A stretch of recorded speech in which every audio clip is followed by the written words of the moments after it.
Hello, my name is Lance Belderol. I'm with the Next Generation Researchers, and today we are presenting Edward Bernays, A Study of Propaganda and Its Influence on the Public, a closer look at World War I and the use of propaganda and the endless war. All right, so ever wonder where historical revisionism began in the first place? Do you ever wonder where the endless war began? And ever wonder where government began to become an enemy to the people? So do you ever wonder? Well, no more. Let's bring that right away. So again, we are the Next Generation Researchers, and let's look into the parents of the greatest generation and find surprising evidence. So there was one man who changed America forever, and this man was Woodrow Wilson. And he used the talented Edward Bernays to do it.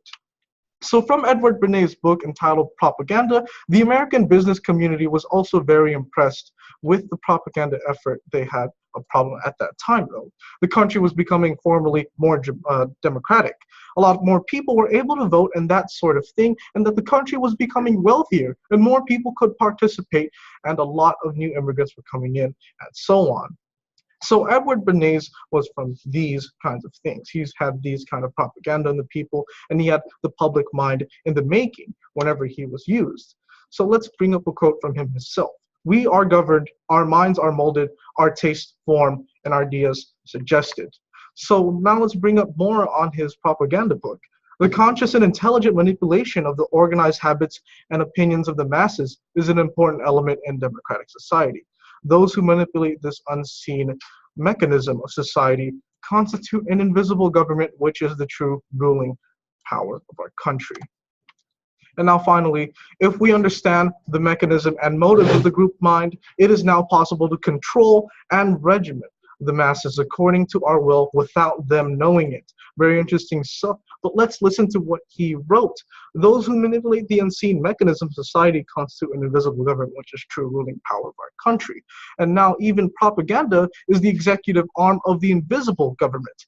So a lot of these things are very interesting, but which one are the American people? Which one are you? So PR must create news in order to appeal to the instincts and fundamental emotions of the public. This is just adding on to the fact that he was the invisible government and that he was the one being used in the first place. So let's learn his words. Let's learn how this works. So in advertising and propaganda, Edward Bernays was this. He was the father of public relations. He was the nephew of Sigmund Freud, and PR was invented as a peacetime propaganda, in which Bernays was inspired by the mass persuasion of the public during World War I. But who was Edward Bernays? He was 104 years old, and he had an uncle, which was Sigmund Freud. So in Propaganda 1928, the first two sentences are this: "The conscious and intelligent manipulation of the organized habits and the opinions of the masses is an important element in democratic society. Those who manipulate this unseen mechanism of society constitute an invisible government, which is the true ruling power of our country." We're going to be going on this and using it as our foundation for the whole thing, or the whole deal. This is the thing we have to refer back to whenever we need to see what is truly happening. So how could a book written 100 years predict the future in the first place? Well, that's simple. You create the future by manipulation, then you will always have the future you want. Propaganda is to control the media, in which the media controls us. And even going on that, our invisible governors are in many cases unaware of the identity of their fellow members in the inner cabinet. So what does that say? Well, let's look at a quote from George Soros, in which he says, "I'm going to bring down the United States by funding black hate groups. We'll put them into a mental trap and make them blame white people. The black community is the easiest to manipulate." So what he said, and what he said, H.G. Wells said about the same ideas of that matter. With the printing press and the newspaper, the railroad, the telephone, telegraph, and radio and airplanes, ideas can spread rapidly and even instantaneously over the whole of America. H.G. Wells senses the vast potentialities of these inventions when he writes in the New York Times, "Modern means of communication, the power afforded by print, telephone, wireless, and so forth, of rapidly putting through directive, strategic, or technical conceptions to a great number of cooperating centers, of getting quick replies and effective discussion, have opened up a new world of political processes. Ideas and phrases can now be given an effectiveness greater than the effectiveness of any personality and stronger than any sectional interest. The common design can be documented and sustained against provision ad trium. It can be elaborated and developed steadily and widely without personal, local, and sexual themes. So defining propaganda, we should look into these 4 points, of which the Funk and Wagnall's dictionary says in 4 ways. 1, a society of cardinals, the overseers of foreign missions, also the College of Propaganda at Rome, founded by Pope Urban VIII in 1627 for the education of missionary priests, in which he was part of the Sacred College de Propaganda Fide. Second, hence any institution or scheme for programming a doctrine or system. 3, effort directed systematically toward the gaining of public support for an opinion or course of action. And finally, 4, the principles advanced by a propaganda. So now let's look at the timing of these peculiar things. Czechoslovakia officially became a free state on Monday, October 28, 1918, instead of Sunday, October 27th, because Professor Masaryk realized that the people of the world would receive more information and would be more receptive to the announcement of the Republic's freedom on a Monday morning than on a Sunday, because the press would have more space to devote it onto a Monday morning. So now we see where propaganda and where the press actually takes place, in which the emotions to the public, the politician, however, has used the emotions aroused by words almost exclusively. To appeal to the emotions of the public in a political campaign is sound. In fact, it is an indispensable part of the campaign. But the emotional content must A, coincide in every way with the broad basic plans of the campaign and all its minor details, B, be adapted to the many groups of the public at which it is to be aimed, and finally C, conform to the media of the distribution of ideas. The emotion of oratory have been worn down through the long years of overuse. So does propaganda explain the no-star seen in these very peculiar photos? Let's look into what we are told to think by. These 3 things we are told to think by the government, the media, and the schools. The large groups, political, racial, sectarian, economic, or professional, are tending to control the stations to propagandize their points of view. So now let's look at the last words of Propaganda 1928. Propaganda will never die out.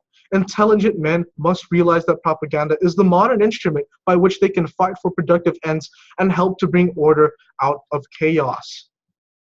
So the conscious, intelligent manipulation of the organized habits and opinions of the masses is an important element in democratic society.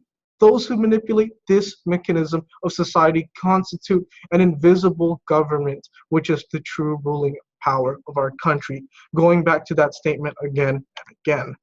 Now let's look at Propaganda by Edward Baines again, How to Control What People Do, and even Pearl Harbor, the moon landing, 9/11, Monroe suicide, all of these things, the shooter on the grassy knoll. After all conspiracies, were these conspiracy theories false? If not, then who is behind all of this? Behind the ostensible government sits enthroned an invisible government, owing no allegiance and acknowledging no responsibility to the people. To destroy this invisible government, to dissolve the unholy alliance between corrupt business and corrupt politics is the first task of the statesmanship of the day.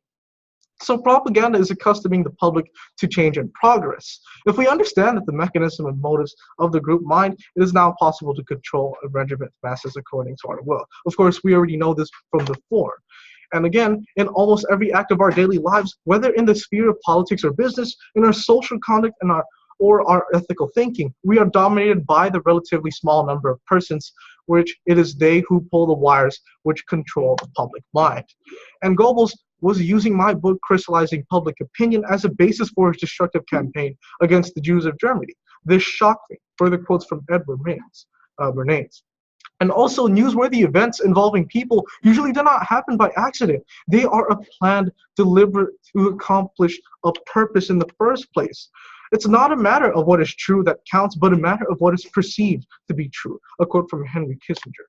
So now the president's signature enacts currency law. Wilson declares it the first or series of constructive acts to aid businesses, in which he makes a speech to a group of democratic leaders. Furthermore, the invisible government, and as you can see from the photos here. And now, the book from 100 years ago, Propaganda 1928, multiple concepts are used today, in which we must find and destroy anyone who still thinks for themselves, as you can see from a quote from George Soros, and as you can see from this little diagram right here.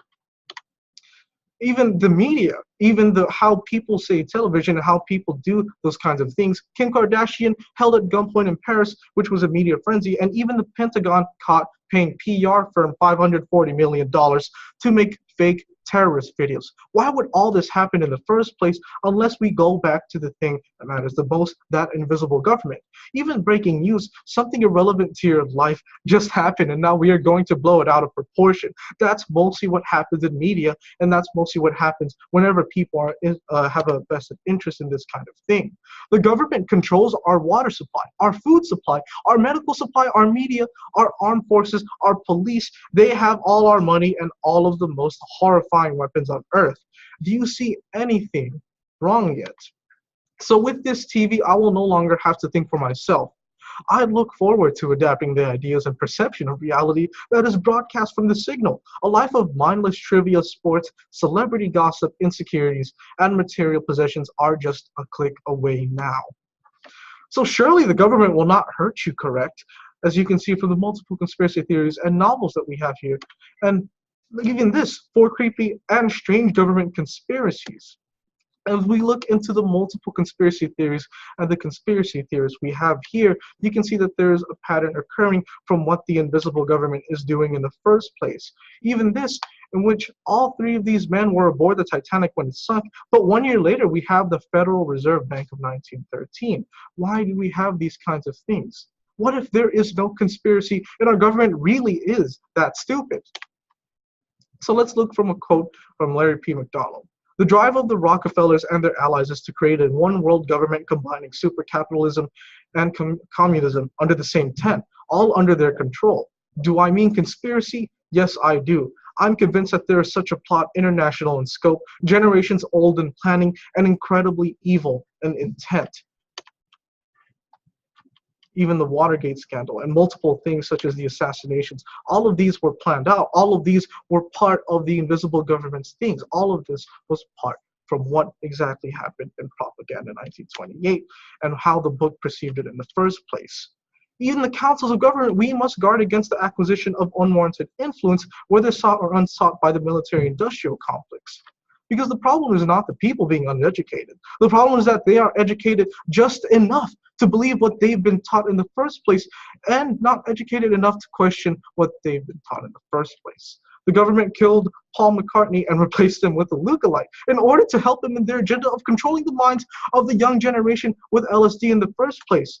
Vaccine dangers. Vaccines are like time bombs. We don't know when the next one will maim or kill a child in the first place, and this is a promissory note of a private corporation. It is not backed by anything of value. The entire economy is based around the shuffling of IOU notes, which only exist because of our belief that it is real. It is because we have allowed a private corporation to take over the money supply that the national debt is so big today. The liberty of a democracy is not safe if the people tolerate it, if the growth of a private power to a point where it becomes stronger than the democratic state itself. That in its essence is fascism, in which the ownership of a government by an individual, by a group, or any controlling private power. So did you know that the term conspiracy theorist was actually a term made popular by the CIA to stop critical thinkers from asking questions about the JFK assassination? But why do we have all these things? Again, going to the recurring questions, why do we have the invisible government? Why do we have all these conspiracy theorists? And why was the term conspiracy theorist coined by the CIA? So just exactly as Propaganda 1928 said, the National Education Association and other societies are carrying on a definite propaganda to promote the larger purposes of educational endeavor. One of the aims of such propaganda is, of course, improvement in the prestige and material position of the teachers themselves. An occasional McAndrew case calls the attention of the public to the fact that in some schools, the teacher is far from enjoying full academic freedom, while in certain communities, the choice of teachers is based upon political or sectarian considerations rather than upon real ability. If such issues were made by means of propaganda to become a matter of public concern on a truly national scale, there would be doubtless a general tendency to improvement. And going further, the teacher finds himself in a world in which the emphasis is to put on those objective goals and those objective attainments which are prized by our American society. He himself is but moderately or poorly said Judging himself by the standards in common acceptance, he cannot but feel a sense of inferiority because he finds himself continually being compared in the minds of his own pupils with the successful businessman and the successful leader of the outside world. So how it works in 1928. Our invisible governors are in many cases, again, unaware of the identity of their fellow members in the inner cabinet. They govern us by their qualities of natural leadership, in which their ability to supply needed ideas and by their key position in the social structure. Whatever attitude one chooses to take toward this condition remains a fact that in almost every act of our daily lives, whether in the sphere of politics or business, in our social conduct or ethical thinking, we are dominated by a relatively small number of persons, a trifling fraction of our 120 million, who understand the mental processes and social patterns of the masses. It is they who will pull the wires which control the public mind, who harness the old social forces and contrive new ways to bind and guide the world. In theory, every citizen makes up his mind on public questions and matters of private conduct. In practice, if all men had to study for themselves the abstruse economic, political, and ethical data involved in every question, they would find it impossible to come to a conclusion about anything. We have voluntarily agreed to let our invisible government shift the data and high spot the outstanding issues so that our field of choice shall be narrowed down to practical proportions. From our leaders in the media they use to reach the public, we accept the evidence and the demarcation of issues bearing upon public questions. From some ethical teacher, be it a minister, a favorite essayist, or merely prevailing opinion, we accept a standardized code of social conduct to which we conform most of the time. So the process of government is continuous, and the expert use of propaganda is more useful and fundamental, although less striking as an aid to democratic administration than as an aid to vote getting. So now let's look at a quote from Felix. The real rulers in Washington are invisible and exercise power from behind the scenes. Again, further corroborating the invisible government. The best defense against propaganda, more propaganda by Edward Baines, as you can see from the political cartoons here and from the many quotes of these people. And now another quote from Edward Bernays. It is important that any effort to influence or affect the American public that is not in the public interest be killed by the light of pitiless publicity and analysis. Again, reaffirming the fact that these conspiracies do exist today and the fact that these conspiracies have happened. We were told that he has kept us out of war, that we were told many of these things. We were told many of these things happened under Wilson. We were told the election of 1916 and how everything panned out, and even the assassinations that happened, we were told from the media. Right from the start, the media was propaganda. The people were being controlled. And the invisible government was simply to win the election. Wilson remained neutral on the war. That's what they wanted for Wilson to do. And the election was so close that many papers said Hughes won. Why would they say Hughes won in the first place? Unless something was going on here. An invisible government? Well, let's look at the newspaper. Returns indicate Hughes winner by total of 283 electoral votes. Because the election was so close that people had confused information in the first place. But who was there to actually have the election rigged and to actually have the election happen? American neutrality is over. Up to 1917, the U.S. opposed war, and Woodrow was reelected as president with the slogan, "He kept us out of war." So re-election slogan, "He kept us out of war"? Well, he went and he declares war in the first place. This is a direct contrast to what he was doing. But this just corroborates the fact that the media, the propaganda, is controlling the people. This means that how did the people shift from this stark attitude into wanting to go into war in the first place? Wilson won re-election on the slogan, "He kept us out of war." Isolationist numbers were dwindling through, though as the war in Europe grew more intense, and U.S. interests were threatened in the first place. So what did they do? Well, Wilson won the election again with that slogan, and the slogan would prove ironic because within a few months, the United States would be embroiled in World War I. He declared war on April 6, 1917. Wake up, America. You guys need to wake up already. We need to have all these issues, and we need to have all these hot topic buttons not only labeled as conspiracies, as conspiracy theorists. These are simply labels from the CIA, from those invisible governments to block out critical thinking. The interesting thing in America is America was being played in the first place. Again, we can see how propaganda played a huge part in all these wars in the first place. So World War I and Edward Bernays. The word propaganda is a late Latin word meaning things to be propagated, and was coined in 1622 to describe Pope Gregory Congregatio de Propaganda Fide, which means congregation for propagating the faith. Therefore, the word propaganda is actually a religious word that originally conveyed the sense of that which ought to be spread and was synonymous with proselytize, which means to advocate or promote a belief or course of action. Christians use the word proselytize to describe the Great Commission, but it would just as grammatically correct to describe a Christian soul winner as a Christian propagandist. Catholics and anti-war Irish Germans need to be persuaded to go to war. So what did he do? President Wilson had campaigned on a platform of American isolationism where it was clear that the war was inevitable in Europe, and Wilson was elected in part of his promise to keep America out of it. He ran against the Republican views and proudly said that he kept us out of war. Less than 1 month after he was sworn into office, he wanted Congress to support the war. This meant a change. In early 1917, Wilson hired Lippmann and Bernays to develop a propaganda campaign designed to brainwash the public into entering the war on the side of Britain. It is important to understand American public sentiment prior to 1917. Pastors across America blasted the war as God's punishment for sin. America's cities were concentrations of ethnic groups in New York, Chicago, and Detroit. 3/5 of the population were either immigrants or sons of immigrants. The American Midwest has primarily made up of German or Slavic immigrants who oppose going to war against their home countries. So we have these isolationist attitudes for the election. So Wilson hires Bernays because Bernays knows of the propaganda use and he knows how to expertly use it. How else would the isolationist attitudes change for that short amount of time? And very completely so. The most vigorous opponents of America's entry into World War I were America's Irish Catholics who were adamant against doing anything to help the hated British Empire. Wilson saw the European war as an opportunity. Using the fear of war as a cover, he had already rammed through the Federal Reserve Act, the imposition of income taxes, the introduction of Internal Revenue Service, and the segregation of the armed forces. So Wilson ordered the infant motion picture industry make propaganda films, commissioning films like Birth of a Nation and Battle Cry for Peace as part of its public brainwashing effort. Again, we see all these things happening, and it just further cooperates that invisible government that we have today and that we've had before. So Bernays to the rescue.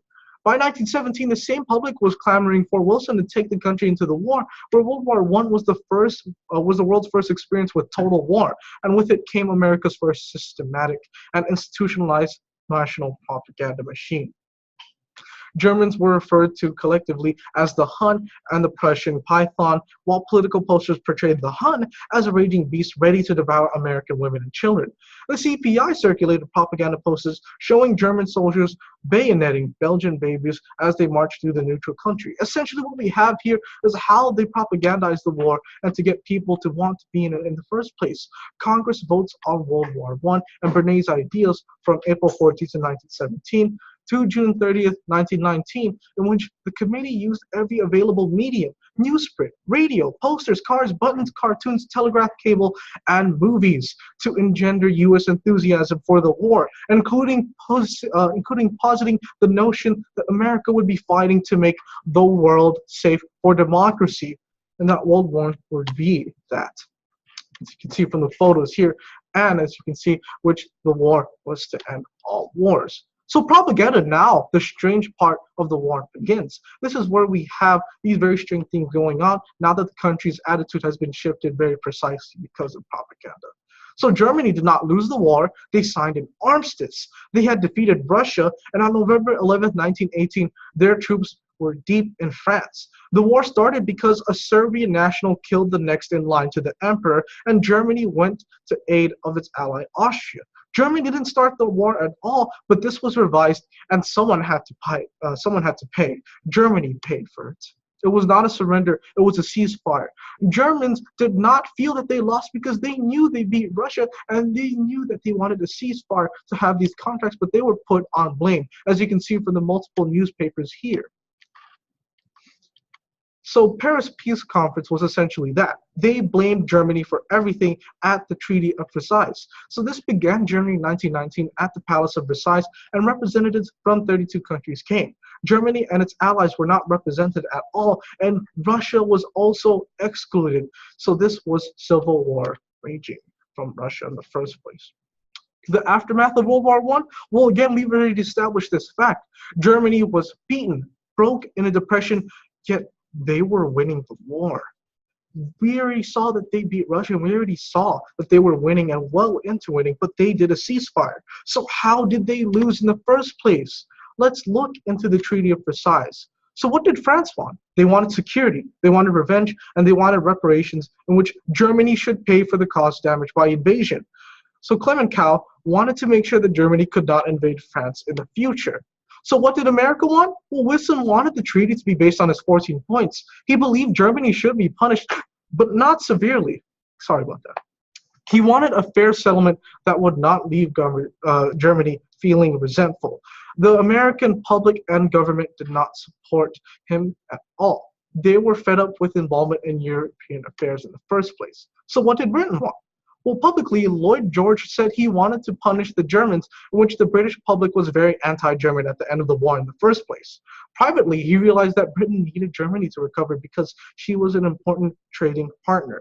He was also worried about the disease from the East, communism. So they didn't lose the war at all, but they lost the peace. As you can see, the Treaty of Versailles definitely crushed Germany in the first place. Because even though they still had troops in France and Belgium, the Germans signed an armistice.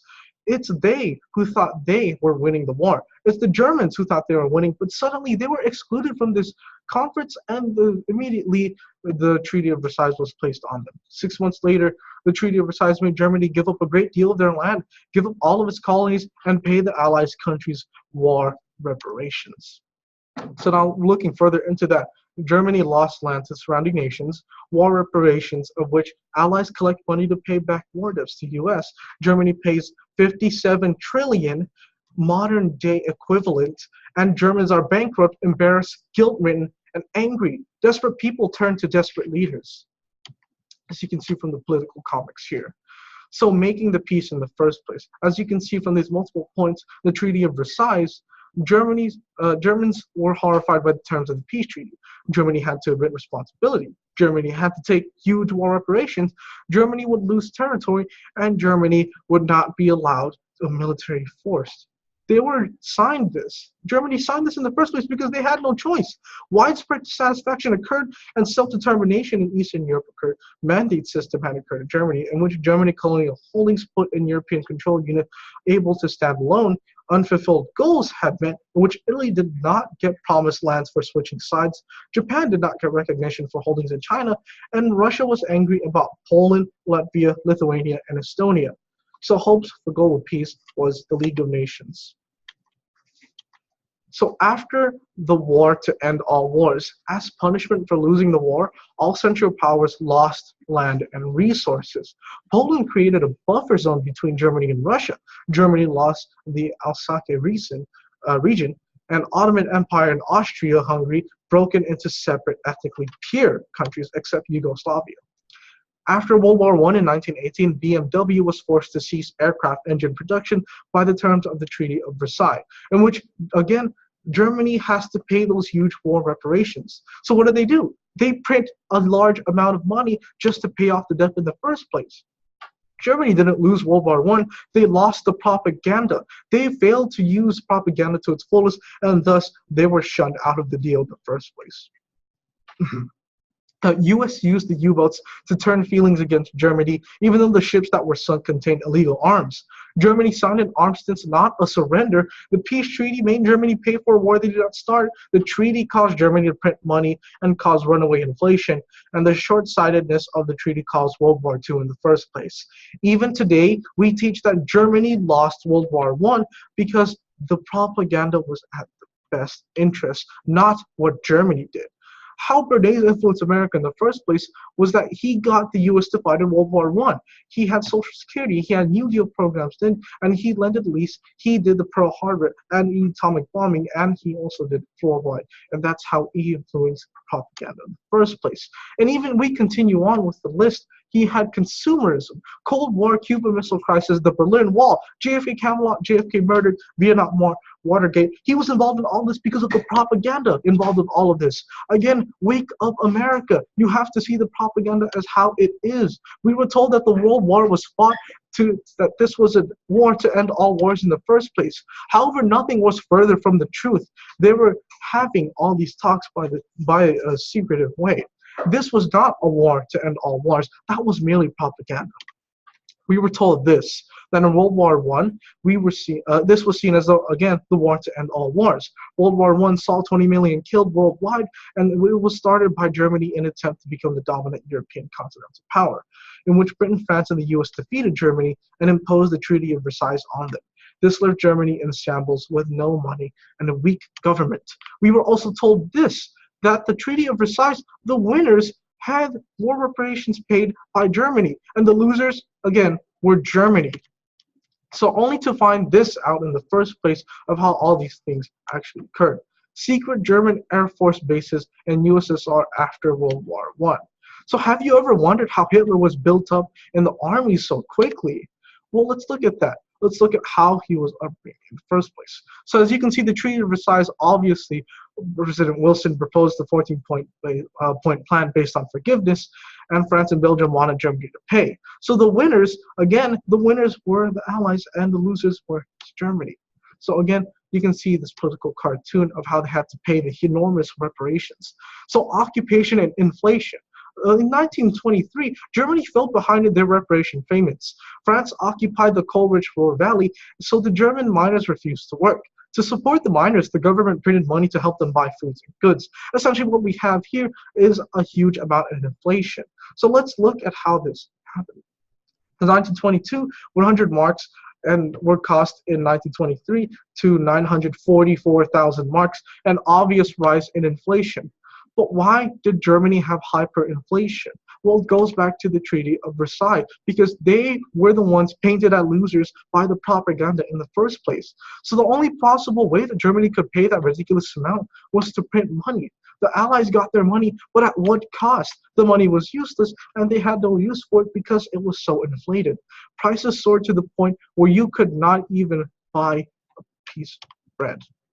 Economic causes of World War II was that Germany must pay a total of 132 billion German marks, their currency, in which 2.5 billion per year had to be paid. The first payment in 1921 started a German financial crisis and couldn't make another payment in the first place. So France sent troops to German industrial centers to take reparations from their mines/factories, and German workers went on strike. So the French, who were so quick to perish the Germans, now felt their own punishment. Because France got what it wanted, they got security, they got reparations, and finally they got revenge, and also the Treaty of Versailles, in which the Germans regarded the treaty as a diktat, in which it was a meeting and enforced agreement, rather than one which was negotiated. As a result of the signing, there were huge protests in cities across Germany, so obviously France couldn't get what it wanted because Germany had to print the money. These terms could not work for the money or for the army at all, and the treaty was the way countries could be controlled and used, and the Treaty of Apollo was an agreement signed on 16 April 1922 between Germany and USSR. So all this came about because of the propaganda that was presented at the time of how Germany was painted the losers, and how the Treaty of Versailles happened, and how all these treaties came about. It dealt with what was said and what was not said at all. So let's look at Treaty of Apollo 1922. The Treaty of Versailles made Germany and Russia an outcast from Europe. Russia and Germany form an alliance for mutual benefit. It included clauses for military cooperation as well as building weapons. And Germany hoped to go around the military restrictions, in which now we have a long civil war, in which equates to no longer wanting to spread communism worldwide. So Soviet-German relations of 1924 and 1933, of which Lenin had improved the relations dramatically in 1922 with the Treaty of Rapallo. Again, we look at how the Treaty of Rapallo affects all these things, of which it was the treaty between the USSR and Germany. Germany and the USSR, who were both denied to join the League of Nations, got together, and they decided to financially cooperate and trade with each other.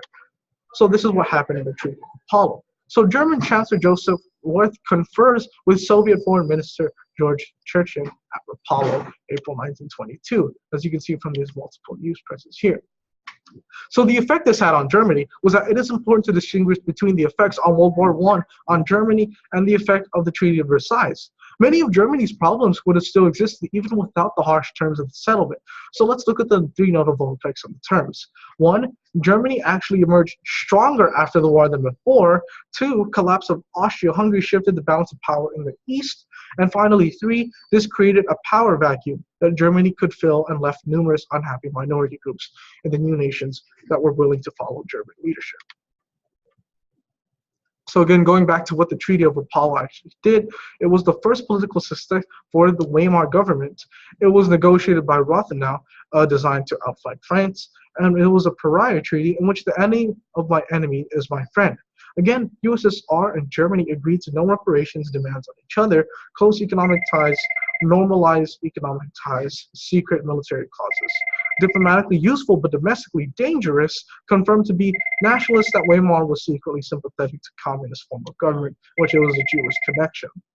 Germany's foreign policy was that Treaty of Rapallo 1921, 1922, again, USSR and Germany, commercial treaty between USSR and Germany, and also the Treaty of Berlin 1926, which only reaffirmed the Treaty of Rapallo and neutrality for 5 years, which again, it was renewed in 1931 and extended in 1933.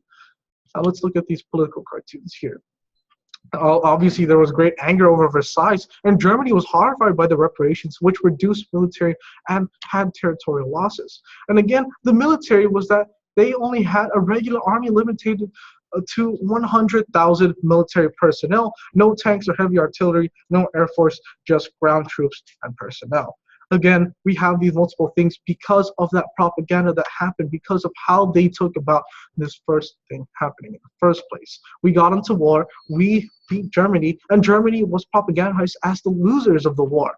So even Blitzkrieg, which furthermore, the 100,000 man Treaty of Versailles limit on the size of the German army meant that they could not afford a long drawn-out defensive campaign. So this effectively stifled Germans, in which how they had to pay the reparations and had a small military in the first place. Looking further into the military restrictions right here. So bases were almost unknown in the world for all of this. For 11 years, from 1922 to 1933, the whole world was almost entirely shielded from Germany's clandestine military buildup and military development efforts in the Soviet Union. A political flap did occur in 1926 when the Social Democrats of Germany publicly announced some aspects of the German-Soviet military cooperation efforts, but it went on largely undetected. So again, let's look at the Treaty of Versailles. On 20th June 1919, signed by the Imperial Government of Versailles, treaty prohibited the government right to the construction of air power, also was the presence of warplanes to be delivered or to destroy. So we have the basis and we have the Treaty of Versailles. Essentially what we have here is that war is a bankruptcy of policy. So General Oberst Hans von Sicht, in which he was the chief of staff of the army group of Field Marshal von Mackensen in World War I. In that capacity, he had a leading part in planning the Central Powers breakthrough of the Russian front in 1915 and the conquest of Serbia in the latter part of that year. At various times, he served on military missions to Turkey and China. After World War I, as military head of Reichswehr, he was considered the organizer and father of the Army of the German Republic. So the roots of Blitzkrieg Hans von Sicht and German military reform. So General Oberst Hans was designed the Blitzkrieg because he wanted an early takeout of countries in this war. He knew that the next wars would be won in the air and not on the ground in the first place, as you can see from the 1926 troop maneuvers here. And even airplanes were manufactured in Russia and pilots were trained in Russia. So how did the German military establishment rebuild its war machine so rapidly and so effectively? After World War I, Germany lay prostrate with foreign troops occupying her industrial heartland. The unstable Weimar government was forced to pay enormous reparations, and the vaunted German army of World War I was completely dismantled by the Treaty of Versailles, reduced to only 100,000 men. The victors obeyed the production of purchase of aircraft, armored vehicles, and submarines. Yet it was during this period that the Reichswehr began to rearm. How did the German military establishment rebuild its war machine so rapidly and so effectively? German goals for secret Russian bases were this. The following guiding principles were key German goals: the development of advanced military technologies, the development of tactical applications for weapons, development of education of the experienced cadre of specialists in all military fields, the development of weapon systems, the development of new strategies, tactics based on the lessons learned in the above categories, and finally, each training class should not last more than 1 year. So the Germans presented the Soviets with the following requirements in this: the use of military facilities suitable for work on armor, aviation, and chemical warfare issues, freedom of action to pursue military development issues, and freedom of exchange of ideas and develop technologies as learned from these sites. Again, we look to the German bases and how they actually handle and they rebuilt their army. So let's look at one of the bases, the Lipetsk base. In 1921, Germans worked on establishing aviation manufacturing capabilities in the Soviet Union. In 1924, German personnel and German material support built the Lipetsk facility, in which from 1925 to 27, German pilots old and new received refresher courses based on the existing flight school curriculum. So the Luftwaffe pilots were trained. By 1933, over 1,200 Luftwaffe pilots have been trained at Lipetsk. Of note is that many early R&D efforts of the June 87th were carried out at Lipetsk. General Der Flieger, Helm Spiegel, participated in aviation matters there. Later, he would rise to become Rommel's last chief of staff and a general in the West German Luftwaffe.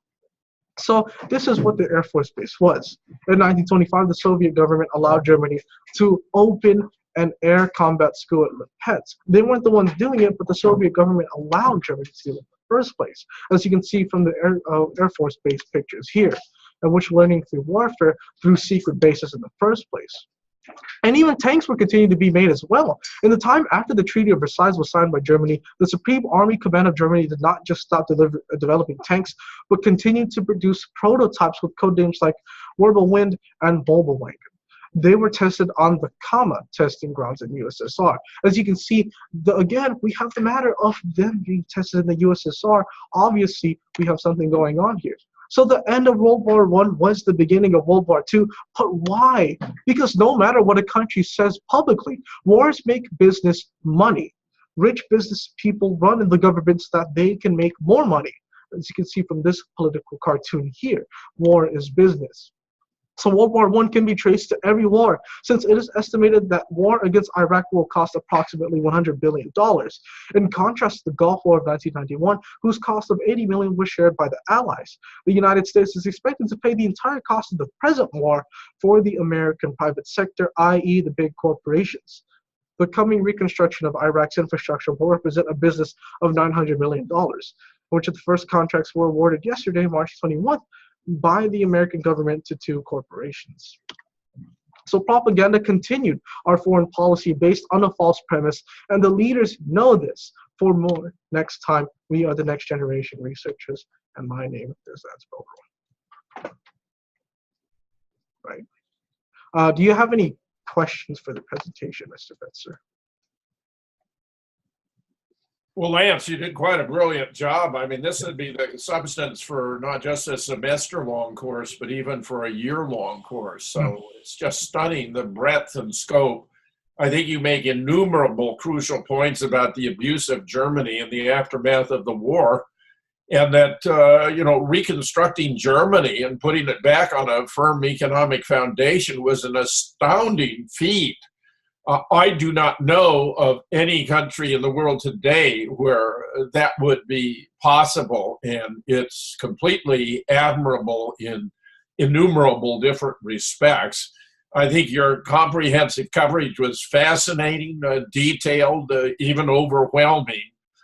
I do believe you have here the material for what could actually be 2-semester courses on the history of World War I and its aftermath at a college level. I believe you have the potential to become a professor of history of considerable competence, and I therefore congratulate you once again on a job well done. Your research is very impressive. Thank you very much. Thank you very much, Mr. Fetzer. Actually, I'm afraid I have to go now, but I hope we can do this again at a later time. You got it. Good work, Lance. Thank you very much.